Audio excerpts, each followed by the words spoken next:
Hi. Alright, so this is the home page of my Weebly website. You can see at the top, this is Nick's 8th grade language arts class. So the home page, I have a picture of the school as well as a welcome note to parents and students, and then also my contact information as well as the school's contact information. So then my next tab is the resources, and in resources I've gone ahead and I've put clickable little images here. You can click on them and they'll take you to whatever resource. So for example, this first one takes you to the Indian Creek website. You can see that is our home page for the Indian Creek website. The second one, Infinite Campus, this is our grading system, our grading platform that we use so students can check their grades and check if they have any missing assignments. The rest of these are really resources that we use in class every day. So this is quizzes, Flipgrid, Newsela, Common Lit, Read Theory, and Brain Pop, all of which I use for different assessments in class. Flipgrid is a lot of fun. I actually talked about this one earlier in the semester. The kids can go through and make quick little videos, and I can limit the amount of time that they have to make the video, and they can submit it to me, and then they can actually look at each other's responses and comment on them a lot like they would do in a discussion board in Canvas. This one right here is Clever. Clever is something relatively new. We've been using it the last couple years in our county, and it's pretty good for putting different resources. So for example, I could put all of these websites into Clever, and it would be one place that I just go in and I click into it and click on our directory for the school, and it'll log me into everything immediately, so I don't have to remember a ton of different passwords. In addition to these, in my resources page, if you scroll down, I have a link to an activity that we did. I think it was in week 3. This is a sway piece that I created, and this was in Unit 1. At the beginning of the year, I like to teach a little bit about the hero's journey and talk about heroism and how that relates to fiction and to real life. And so I just created this one. It's fairly simple and straightforward. I have the standards and the objective of the lesson and activating strategy and some instruction, cute little video, and so on. So it's pretty cool. I have a lot of fun with Sway. That's something that's still pretty new to me. Underneath that, I've put in 2 links to Symbaloo. The first one is Dystopian Utopia resources. And this one is one that I've actually just created, so there's really not a lot to it yet. But I do plan on expanding that. I love doing a dystopian novel during the year. That's a lot of fun with the kids. Underneath that are my Holocaust resources. I am a language arts class, but I do a lot on World War II and the Holocaust. There's a lot of reading material in that specific subject, and so I like to do an entire unit on that. So go back up to the top. Current assignments, and I guess technically I have 2 assignments in this. I started off by putting the standards and the objective for this specific lesson, 8th grade standards.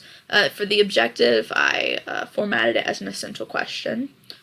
Underneath that, you have a quick little blurb about what the kids should be doing. This is on Monday. They're going to start doing one thing in class, and they'll have homework, and then they come back on Tuesday and they'll be doing additional work.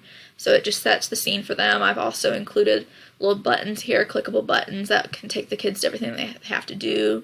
So there's a quick little quiz on quizzes, and this is one that I actually did go through and create. Underneath that, 2081 film. This is actually the film adaptation of the Harrison Bergeron story by Kurt Vonnegut.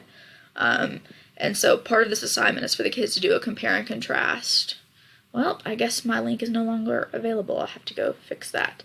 I'll fix that before I turn this in. But anyway, sorry, 2081 film adaptation of Harrison Bergeron. The kids are going to go through and do a compare and contrast little piece on this. So it is a little bit of a writing assignment, but then it also is going to be a video assignment for the kids as well. So they will do a Flipgrid assignment here, and I've actually gone ahead and put in an example for the kids. And this was my teacher exemplar, so if you click on that, you can play the little video here. And it's 3 minutes or so. So, hi, it's me. And of course, you can go back and look at that later if you would like to. Underneath that are discussion questions, and I just put this in a Word document and put the questions in along with some additional information for the kids. And so they can go ahead and early before the lesson, they can look at the discussion questions that I've given them, and they will be getting in groups later on to go through those discussion questions. to where I started off. And then here the next piece, and I think you actually saw a clip of that a minute ago. This is the next lesson plan. This one is Monsters and Titans. It's actually on Frankenstein, Mary Shelley's Frankenstein. And there's a quick little article that the kids will read. It's called Man-Made Monsters. It's by Daniel Cohen. And so they'll be looking at these, and just like they did with the Harrison Bergeron text and the 2081 film, they're going to be working on comparing and contrasting. In this case, they'll be looking at the differences and the similarities between what people have said about Frankenstein, but then also they'll be looking at James Baldwin's the story of Prometheus, and they'll be looking at the mythological monster, if you will. And they'll be looking at what makes them monsters and what definition doesn't really match up there. So it's a lot of fun to do. They do enjoy reading it, and I love tying in mythology whenever I can. So if you'll go back up to the top, there's the novels. I put in 3 pieces for the novels, The Lightning Thief and The Red Queen. Both of those, they only have audiobooks in there right now. As I teach them, I'll add in more information for the kids to access. The third one, however, Surviving the Angel of Death, I actually taught this one last year, kind of around February, March. And this was the first time I've taught this novel, and I actually went through and I did PowerPoints for each chapter. And those PowerPoints consist of different questions for the kids, as well as links to other websites and things like that. And this was something that I used as a formative assessment and for class discussions, and just kind of flip-flopped with it. But you can go through and you can see they have a little opening picture, the little I notice, I wonder what if piece, writing, vocabulary, discussion questions, and then they do a prediction and a life connection at the end of every chapter. So back up to the top, teacher bio, went through, put some pictures of myself here, and the kids can go through and just kind of click on here, you can say play. Just pictures of me at school on different events. So this first picture right there, that was, I took my elite ladies to UGA on a field trip and took a picture in front of Stanford Stadium. And this was around Halloween.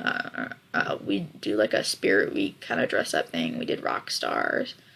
So just fun little things like that. And these are my coworkers with Elite Ladies. Underneath that, a nice little blurb about myself, what I went to school for, what I enjoy reading, hobbies, the fact that I have a ton of animals, and then I included some pictures of some of my pets down below. I'm a big fan of animals, so that's usually something that comes up in class we talk a lot about. The last piece here is a blog, and right now it has 2 entries. The first one at the end of the semester back in May, we call it the big game. We do it at the end of the year every year, and it's teacher versus students. It's a basketball game.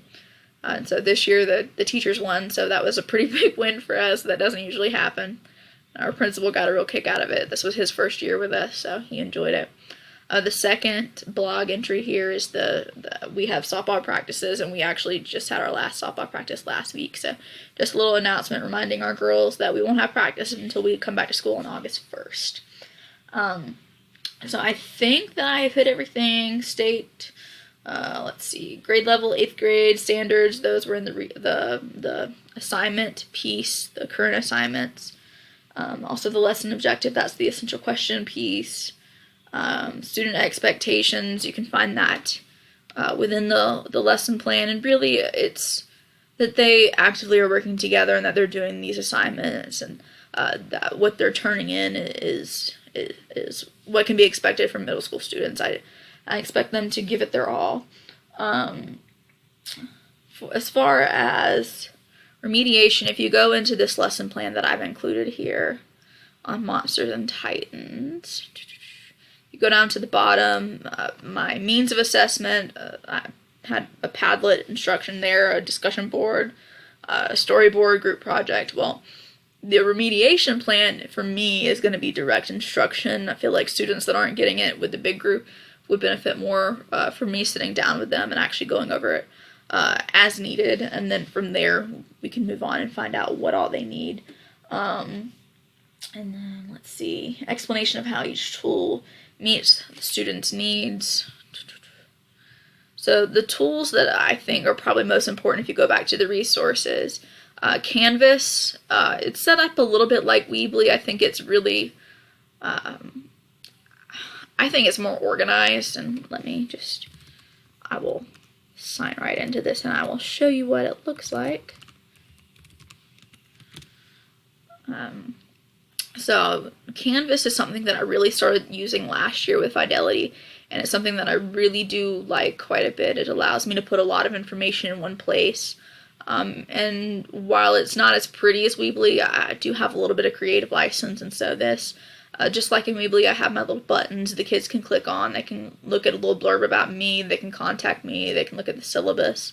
And this one, if they click on my little Lego guide that says you've got work to do, it'll take them to the modules. And in the modules, I try and do them by units. Sometimes I split the units up simply because there's so much information. So for example, when we did our novel, I ended up putting all the novel pieces in one module instead of putting them in with the rest of our argumentative unit. I have class information here, so they can look at my Remind 101, my contact information, my syllabus. I have a detention essay for some of them. And then resources from places like Common Lit. I've downloaded some different things for them to look at. Extra credit for the year is one module. I try not to open that up until towards the end of semesters. We did another novel over the year. We did Red Queen, which was a new one for me, which I've read it myself and I love it, but I had never taught it before. That was quite the experience, and so I have a lot of information here for that as well. So I really like Canvas. I think it's a great way to get organized, and it's really good for the kids as well because they know that they can find anything they need. If they're not in class, or if they were in class and they need to go back and look at it, everything is in Canvas. It's pretty important to us. So there we go. I think that's about it.